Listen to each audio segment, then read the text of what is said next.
Hello student, welcome to our channel. Hope आप सभी स्वस्थ होंगे, खुश होंगे। तो आज हम इस वीडियो में बात करेंगे sign language and a sign system की, जो कि आपके क्वेश्चन पेपर में पूछे जाते हैं। कम्युनिकेशन के पेपर में आपको आते हैं। और साइन लैंग्वेज आपको पता है कि जो बधिर लोगों के द्वारा यूज़ की जाने वाली एक भाषा है। और साइन सिस्टम जो क्या होता है कि जो डेफ कम्युनिटी के द्वारा बधिर लोगों के को शिक्षा देने के लिए जब हम क्लासरूम में जिस भाषा का प्रयोग करते हैं, जिस माध्यम से बच्चों को पढ़ाते हैं, वो कौन सा है, साइन सिस्टम उसको कहते हैं। और इसमें आपको क्वेश्चन पेपर में ऐसे क्वेश्चन भी आते हैं कि उसकी मिथ क्या है, कि क्या फैक्ट है साइन लैंग्वेज की, क्या मिथ उसमें बनाई गई है, क्या इसमें डिफरेंस है, उसके बारे में आज हम इस वीडियो में देखेंगे। सबसे पहले हम देखेंगे साइन लैंग्वेज कहाँ से कब शुरू हुई है। तो सांकेतिक भाषा आपको पता है 18वीं शताब्दी में अम्बे चार्ल्स माइकल ने 1712 से लेकर 1789 तक एक निजमत भाषा के रूप में इसका प्रयोग किया था। और ये एक शब्दावली एवं एक स्वै की रची गई है कि जो साइन लैंग्वेज है वो नेचुरल तरीके से अपने आप, इसका ये नहीं है किसी ने बनाई है, इसको अपने आप ही ड्राइव हुई है जी। जैसे हम कभी बात करते हैं, नॉर्मल व्यक्ति भी किसी से बात करता है तो कभी बार उनके हाथ के साथ भी वो इशारे करते हैं, कभी बार बातों में उनके हाथ भी चलते हैं। तो वो क्या है, हम इस संकेतों का ही माध्यम से ही यूज़ करते हैं। वो अफेक्टिव बनाने के लिए कम्युनिकेशन को हमारे हाथ भी चलते हैं। जब हम साइन में कुछ बात करते हैं, जब बोलकर बात करते हैं, तो हमारे हाथों की मूवमेंट भी होती है, तो वो अफेक्टिव बनाते हैं हमारी कम्युनिकेशन को। तो इसलिए ये एक नेचुरल तरीका है। और जो अम्बे रिकॉर्ड ने 1749 से 1822 से हस्त संकेतिक जो भाषा है, इसको एक पद्धति बनाई थी, जिसमें कुछ संकेत वर्णमाला के अक्षर भी है, जिसमें कि वर्णमाला के अक्षर उन्होंने लिए थे। और इसमें दूसरी पद्धति जो आपको पता है, दूसरी पद्धति कौन सी थी, हमारी मौखिक पद्धति, जो कि शुरू से चलती आ रही थी कि डेफ लोगों को पहले पढ़ाने के लिए मौखिक पद्धति का प्रयोग किया जाता था। फिर धीरे धीरे करके जब सांकेतिक भाषा का यूज़ होने लगा, उसका एक अस्तित्व आया, तो धीरे धीरे करके लोगों ने साइन लैंग्वेज और मौखिकवाद दोनों को मिक्स करके पढ़ाना शुरू किया। दोनों पद्धतियों को मिलाया गया। फिर सांकेतिक भाषा के विभिन्न प्रकार की पद्धतियों का प्रयोग करते हुए इसका उपयोग किया जाता है। मतलब कि सभी जगह इंडियन साइन लैंग्वेज है, अमेरिकन साइन लैंग्वेज है, ब्रिटिश साइन लैंग्वेज, सबकी साइन लैंग्वेज धीरे धीरे करके शुरू हुई। तो जो भारतीय सांकेतिक भाषा है, उसमें अनेक समुदाय है, वो उनकी आवश्यकताओं को ध्यान में रखते हुए जो है वो ये बनाई गई है। और लगभग 2500 के बुनियादी शब्दावली में इसमें दिया गया है, जिसमें हिंदी भाषा हो, अंग्रेजी भाषा के शब्द, मराठी भाषा, गुजराती भाषा, इन सभी के शब्दों को, उनकी शब्दावली को ध्यान में रखते हुए, ताजो क्योंकि समुदाय अलग अलग है, तो उनके समुदाय को भी ध्यान में रखते हुए सांकेतिक भाषा की जो वर्ड वोकैबलरी है वो उसको बनाया गया था। नेक्स्ट, साइन लैंग्वेज की डेफिनेशन क्या है। जैसे आप जानते हो कि बधिरों के द्वारा जो संप्रेषण के लिए प्रयोग में लाई जाने वाली भाषा है, जिसमें हाथों के संकेत, हाव भाव संकेतों की वर्णमाला के माध्यम से संप्रेषण किया जाता है, उसे सांकेतिक भाषा कहते हैं। भारतीय सांकेतिक भाषा एक प्राकृतिक सांकेतिक भाषा है, जो एक निश्चित नियमानुसार एक निश्चित संकेत को प्रयोग में लाते हुए प्रयोग की जाती है। तो ये इसकी भाषा है। तो जो हमारे साइन लैंग्वेज है, इसमें 5 जो है एलिमेंट्स, जिसको पैरामीटर्स बोलते हैं, वो मोस्ट इम्पॉर्टेंट होते हैं। जैसे कि हैंड शेप, हाथों का आकार कैसा है, कि कौन से साइन लैंग्वेज आप जानते होंगे कि सभी साइन लैंग्वेज में हाथों का प्रयोग होता है। तो उसमें एक फ्रेम सेट होता है कि हमारी बॉडी के फ्रंट बॉडी के पास में हम सभी साइन करते हैं। तो उसमें हैंड शेप का बहुत ध्यान में रखा जाता है कि हमारी हैंड मूवमेंट, क्योंकि सभी साइन में थोड़े थोड़े वेरिएशन के कारण उसमें चेंज आ जाता है, उसका मीनिंग बदल जाता है। जैसे हमारी बोलचाल की भाषा में किसी वर्ड को गलत प्रोनाउंस करने से उसका मीनिंग चेंज हो जाता है, उसी प्रकार से साइन लैंग्वेज भी उसी तरीके से है। फिर उसकी मूवमेंट कैसी है, कि साइन लैंग्वेज का जब हम शेप बनाई, उसकी मूवमेंट किस प्रकार से की करनी है, कैसी उसकी है, नियमानुसार है तो मतलब नियमानुसार ही उसकी मूवमेंट होगी। फिर लोकेशन कहाँ है, लोकेशन का भी खास ध्यान रखा जाता है कि हमारा साइन जो है उसकी कौन सी लोकेशन पे है। कभी कुछ साइन हो गए हमारे फोरहेड के पास हो गए, कुछ हो गए हमारे शोल्डर के पास हो गए, कुछ हमारे फ्रंट ऑफ द बॉडी होंगे। तो ऐसे सभी की लोकेशन एक जगह निश्चित की हुई है, तो उसको भी ध्यान में रखा जाना चाहिए। फिर ओरिएंटेशन कि हमारी जो साइन की ओरिएंटेशन कहाँ जा रही है, वो ऊपर की ओर का साइन है, नीचे की ओर का है, लेफ्ट साइड का है, राइट साइड का है, तो उसकी ओरिएंटेशन को भी ध्यान में रखा जाए। Last important one thing is expression. सभी चीज़ों के साथ अगर हम एक्सप्रेशन करते हैं तो हमारे साइन लैंग्वेज की जो भाषा है वो और भी ज़्यादा अच्छी निकल कर आती है और उसमें हम अच्छे से एक्सप्रेस कर पाते हैं। अगर कुछ हो जाता है उसको शेप, हैंड शेप, मूवमेंट ये कुछ ना भी, बट वो कुछ बच्चे जो होते हैं वो एक्सप्रेशन की मदद से भी उसको अच्छे से अपनी बात को कन्वे कर पाते हैं। बट इन सभी पैरामीटर का साइन लैंग्वेज में बहुत ज़्यादा इम्पॉर्टेंट रोल है, तो इसीलिए इन सभी को ध्यान में रखना चाहिए जब भी हम साइन लैंग्वेज सीखते हैं। हमारी हैंड शेप कौन सी है, मूवमेंट कितनी हो रही है, लोकेशन कौन सी जगह का ये साइन है, उसकी ओरिएंटेशन लेफ़्ट साइड है, राइट साइड है, अपर है, तो ये सभी एक्सप्रेशन के साथ कि हम हैप्पी का साइन कर रहे हैं तो फेस हमारा सैड सा है, तो वो उस बच्चे को भी कंफ्यूज करेगा कि ये सैड का मतलब बता रहे हैं या हैप्पी का बता रहे हैं। हम बहुत ज़्यादा किसी को हमने गुस्सा आया हुआ है तो ऊपर से गुस्से का साइन कर रहे हैं, बट फेस पे हमारी स्माइल है तो पता नहीं चल पाएगा कि हमने गुस्से का साइन किया है कि या स्माइल का साइन कर रहे हैं। तो यहाँ कन्फ्यूज़न ना हो इसीलिए एक्सप्रेशन के साथ हमें साइन को मैच करना बहुत ज़रूरी है और बाकी एलिमेंट्स को भी ध्यान में रखना ज़रूरी है। नेक्स्ट क्या है, कैरेक्टरिस्टिक्स ऑफ साइन लैंग्वेज। तो आपको पता है साइन लैंग्वेज हम हाथों के द्वारा ही यूज़ की जाती है, हाथों में मूवमेंट होती है, उसके हाव भाव होते हैं, ठीक है। ये बधिर जो है अपनी आवश्यकताओं को पूर्ति करने के लिए उनकी ये साइन लैंग्वेज का प्रयोग करते हैं। जैसे हम लोग बोलकर अपनी भावों को व्यक्त करते हैं, वो साइन लैंग्वेज के माध्यम से अपने भावों को, विचारों को, एक्सपीरियंसेस को शेयर करते हैं। जैसे मैंने आप पहले कम्युनिकेशन में, तो ये भी उनका कम्युनिकेशन का माध्यम है। तो सांकेतिक भाषा शरीर, हाव भाव, गति, सामंजस्य स्थापित करते हैं, ठीक है। ये साइन लैंग्वेज एक पूर्ण भाषा है। तो ये साइन लैंग्वेज है, ये भी एक जैसे हमारी अलग अलग भाषा है उसी प्रकार से साइन लैंग्वेज है और इसकी अपनी व्याकरण भी है। बहुत लोग मानते हैं कि साइन लैंग्वेज की ग्रामर नहीं होती है, तो इसकी अपनी ग्रामर भी है और ये एक प्राकृतिक भाषा है। इसमें कॉन्सेप्ट, वर्ड को अच्छे तरीके से हम समझा सकते हैं और डेफ बच्चे हमको अच्छे तरीके से अपना कॉन्सेप्ट जो भी उनका आइडिया हो उसको एक्सप्लेन कर देते हैं और ये ऑटोमेटिकली आ जाती है। ये जो डेफ बच्चे होते हैं उनको नेचुरल तरीके से, जैसे हम अपनी मदर लैंग्वेज सीख लेते हैं उसी प्रकार से वो अपनी साइन लैंग्वेज सीख लेते हैं और ये एक स्वतंत्र रूप से प्रयोग की जाने वाली एक भाषा है। तो इन सभी को ध्यान में रखेंगे, कभी बार आपको कैरेक्टरिस्टिक्स जो है वो पेपर में पूछी जाती है। Next types of sine language, जैसे मैंने बताया इंडियन साइन लैंग्वेज है, ब्रिटिश साइन लैंग्वेज है, अमेरिकन साइन लैंग्वेज है। तो इन सभी में थोड़ा थोड़ा डिफरेंस है, एक दूसरे से देखकर जो है उन्होंने अपने अपने अकॉर्डिंग जो है वो साइन लैंग्वेज को क्रिएट किया है। तो ये स्पेनिश एक भिक्षु पोंड्रोपोस डी लॉयन थे जिन्होंने ये पहली बार जो मैनुअल वर्णमाला विकसित, जो कि मौन में रहते थे, जो शांत में रहते हैं, तो वो बात नहीं करना चाहते, तो उनके लिए ये एक सांकेतिक भाषा का प्रयोग किया था। वहाँ से फिर धीरे धीरे करके इनके भावनाओं में प्रयोग किया। 1967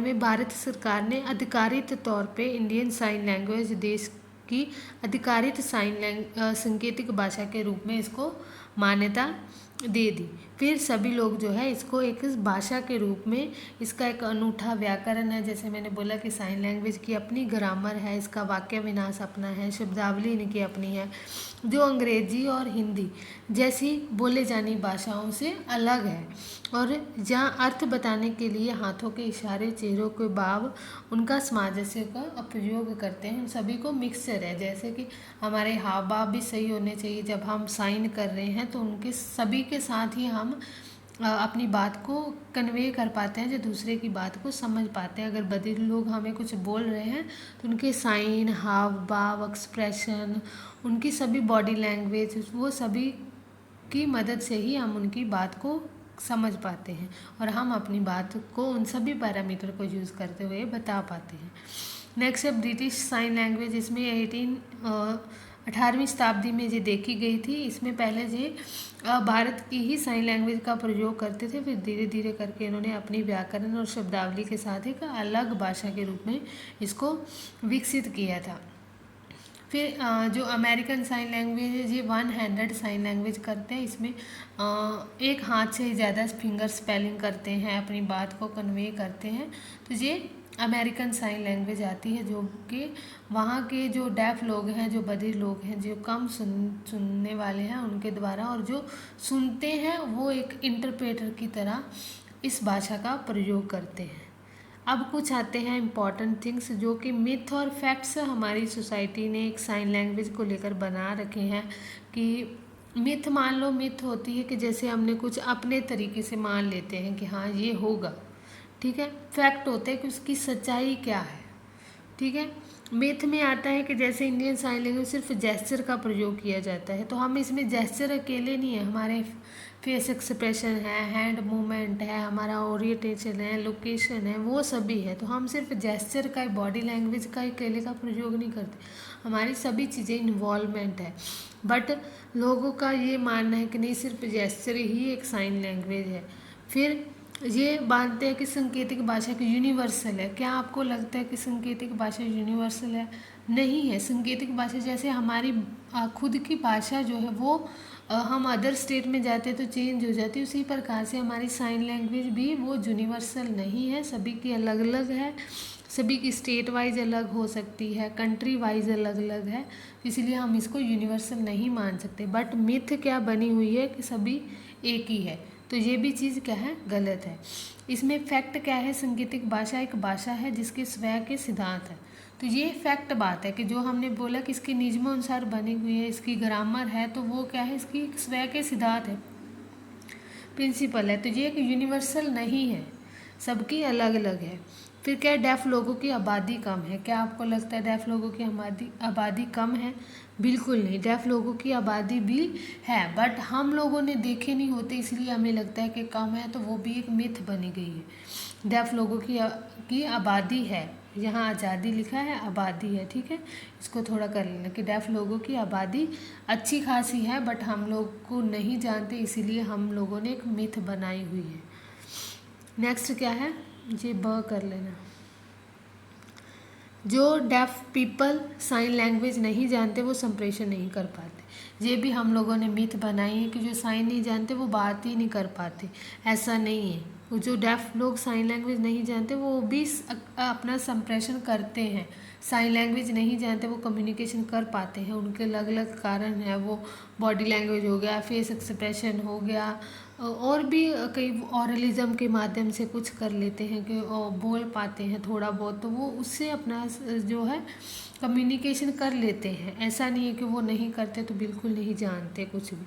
तो डेफ लोग फ़ोन पर बात नहीं करते, ऐसा कहाँ हो सकता है कि फ़ोन में बात नहीं करते। डेफ लोग बहुत फ़ोन पे बात करते हैं, वीडियो कॉल, उनका नेट ऑन रहता है, वीडियो कॉल पे एक दूसरे के साथ बात करते रहते हैं, म्यूज़िक का आनंद नहीं लेते, ये भी गलत बात है। डेफ बच्चे म्यूज़िक, जिनके पास रेजिडुअल हेयरिंग, बची हुई हेयरिंग क्षमता होती है, वो अपनी उसका प्रयोग करते हुए उसकी बीट को सुन पाते हैं और उसका आनंद ले पाते हैं, वो सुनते हैं।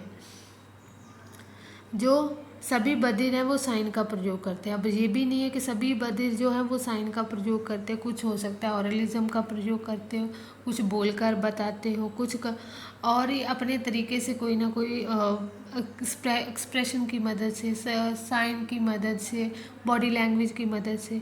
ज़रूरी नहीं है कि सबको फ्लुएंटली इंडियन साइन लैंग्वेज आती होगी या अपनी साइन भाषा आती होगी, हो सकता है वो अलग अलग माध्यम से प्रयोग करते हो, बट ये भी मिथ है। साइन लैंग्वेज एक सिंबल माना जाता है, ये सिंबल नहीं है, ये एक पूरी भाषा है। साइन लैंग्वेज सिर्फ हाथों के प्रयोग से ही होती है। ऐसा नहीं है, साइन लैंग्वेज हम फेस एक्सप्रेशन की मदद से कर सकते हैं, अपनी बॉडी लैंग्वेज की मदद से कर सकते हैं। ज़रूरी नहीं है कि हम हाथों का ही प्रयोग करें, जिनके हाथ नहीं है वो भी अपने बात को कन्वे कर पाते हैं।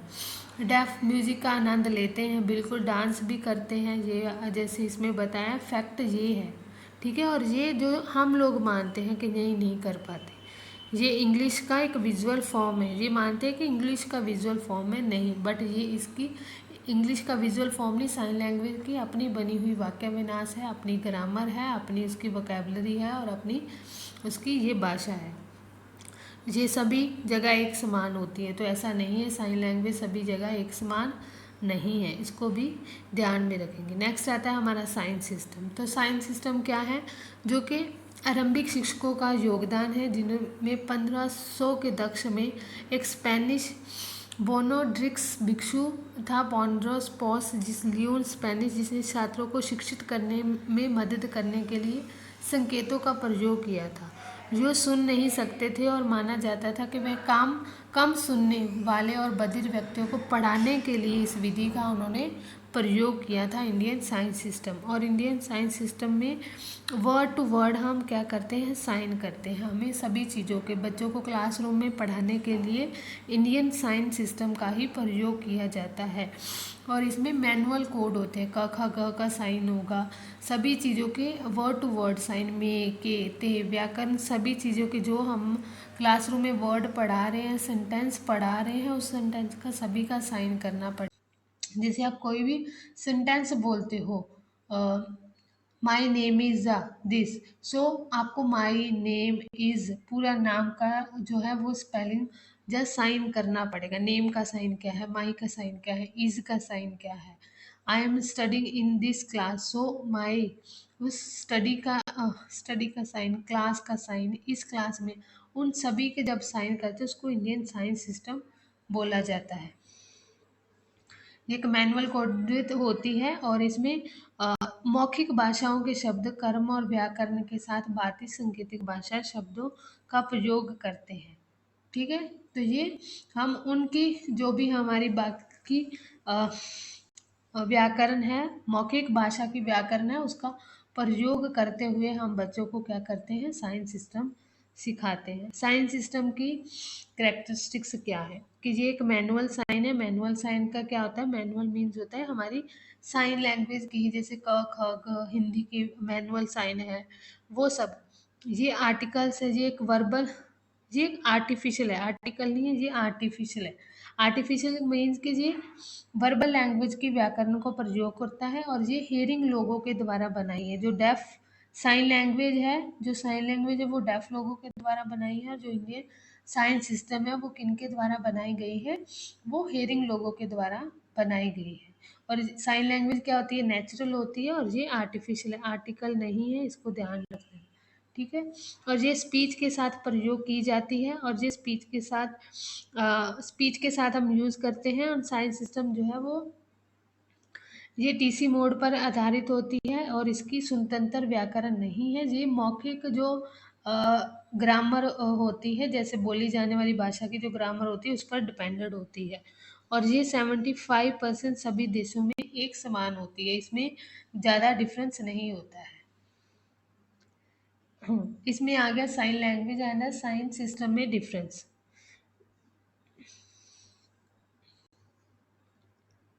ये साइन लैंग्वेज है और ये साइंस सिस्टम है, ठीक है। हाँ, इसके एक शब्द में मैनुअल साइन से बताता है, और ये साइन लैंग्वेज के बारे में कॉन्सेप्ट और वर्ड के द्वारा बताते हैं। इसमें हम कॉन्सेप्ट और वर्ड पर ज़्यादा फोकस करते हैं। ये आर्टिफिशियल है, ठीक है, आर्टिफिशियल लिखना है, आर्टिकल नहीं। ये आर्टिफिशियल है और वर्बल लैंग्वेज का व्याकरण प्रयोग करता है। ये ऑटोमेटिक आ जाती है और खुद की स्वतंत्र रूप से स्वयं का ग्रामर होता है। ये स्पीच के साथ प्रयोग करते हैं, और ये साइन लैंग्वेज स्वतंत्र रूप में प्रयोग की जाती है। ये साइंस सिस्टम में स्पीच हम बच्चों को ये इसलिए यूज़ करते हैं कि बच्चा स्पीच अपनी वाणी का प्रयोग कर सके, कि बच्चा बोल सके। और ये स्पीच की जगह पे साइन का प्रयोग करते हैं कि ये उम्मीद करते हैं कि वो डेफ कम्युनिटी के साथ बात कर सके। ये टीसी मोड का प्रयोग करते हैं। ये एजुकेशनल बाइलिंगुअलिज्म मोड का प्रयोग करते हैं। ये अपना एक स्वतंत्र व्याकरण नहीं है, इसका अपना स्वतंत्र व्याकरण है। ये 70% सभी देश में एक समान होती है, बट साइन लैंग्वेज जो है हर देश में स्टेट वाइज भी अलग अलग होती है, थोड़ा थोड़ा डिफरेंस सभी में होता है। तो हो ये आपको समझ में आ गया होगा, ये पूछे जाते हैं इसमें difference. So thank you so much. Hope आपको ये समझ में आया होगा। कोई भी डाउट रह गया हो, कोई भी क्वेश्चन हो, आप इसके कमेंट बॉक्स में कर सकते हो। Thank you so much.